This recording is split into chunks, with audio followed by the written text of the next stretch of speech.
This is Richard Wolff from Democracy at Work with another response to an Ask Prof Wolff question from our Patreon community. In fact, it's from two members of the Patreon community who, about at the same time, asked questions about zombie corporations. And so I thought, in response to both Patrick O'Hara and Patrick McBain, who sent in the questions, I would say a few words to you about what zombie corporations are, about how significant they have become, and what that means. So let's start at the beginning. What is a zombie corporation? It is a company, a capitalist enterprise, whose profits are less than, not sufficient for, paying off the interest on their debt. And so technically, these are businesses that are bankrupt, that cannot cover their obligations, that when you add together their expenses of wages and materials and all the rest, and you see how much they earn, what's left off between their earnings after you subtract all their other expenses is not enough, the net revenue, to pay off their debt, to service their debt, to pay the interest. If they were not helped in some way, they would therefore collapse. The creditors would say, hey, you haven't enough to pay off the interest, and we're therefore going to force you to close and sell off your assets, and we will use that to compensate us 100% or whatever we can for the debt that you now can no longer service, the debt whose interest you can't pay. We call them a zombie corporation if, despite that, they keep going. They don't stop. They don't go bankrupt. They don't dissolve and distribute the value of their assets to their creditors. Instead, what these companies do is borrow more money. They use the newly borrowed money to pay off the interest on the older debts they have. But of course, this year, when they do that, they'll be in even deeper trouble because they now have even more interest to pay on the extra borrowing. But that can go on for a while, so long as somebody is willing to keep lending them, even though it is known, because they have to file these documents, that they are indeed zombie corporations. Recent reports as of June 2020 indicate that we are well on our way now, with a sudden increase in zombie corporations, to a statistic that's very arresting. We're getting close to 1 out of 5 capitalist corporations in America is a zombie corporation. Wow. Why did this happen, and what does it mean? Well, the basic reason it happened has to do with the inherent instability of capitalism. We have had 3 crashes of our capitalist system in the first 20 years of this century. The dot-com crisis in 2000, the subprime mortgage crisis in 2008, and now the so-called COVID crisis in 2020. In each of those crises, one of the things that the government did to try to contain the crisis so it wouldn't explode into a full-scale depression the way the current one now seems to be doing, despite having more of what I'm about to describe than ever before.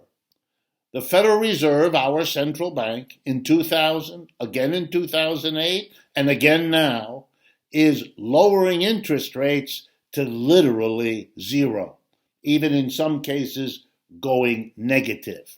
Well, when interest rates are very low, as they have been now for many years, you are basically signaling to every corporation, here is the cheapest, easiest way for you to fix your problems, solve your problems, get through another year. Borrow money because it's almost free. The Federal Reserve is making money available at next to no interest rate at all. So if your technology is out of date, don't worry. If your goods aren't selling because others outcompete you, don't worry.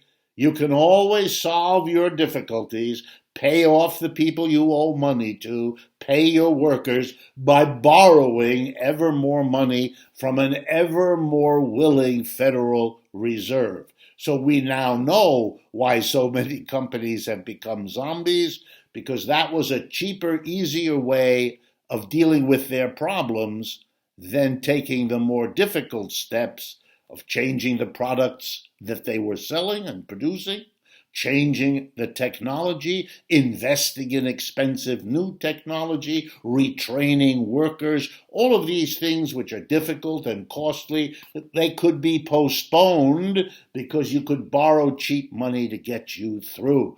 And American corporations did it, loading up on the debt they cannot now pay interest on, so they become zombies. Well, then what is the effect of all of this? Well, the first effect is the role of this as a sign. This is capitalism breaking down.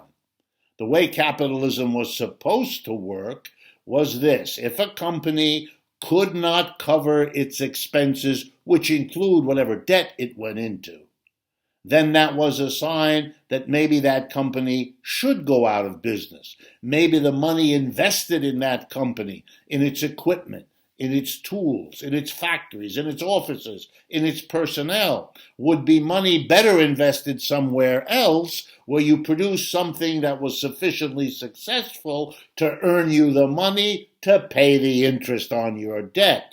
But of course, if you don't have to go out of business, allowing the money invested in your business to go elsewhere, well, then you're slowing down economic growth. You're stifling whatever there is in capitalism that makes it develop, because everybody's solving their problems, every business, with cheap, funny money from the Federal Reserve. But there are other consequences, too. This is a kind of kicking the problem down the road.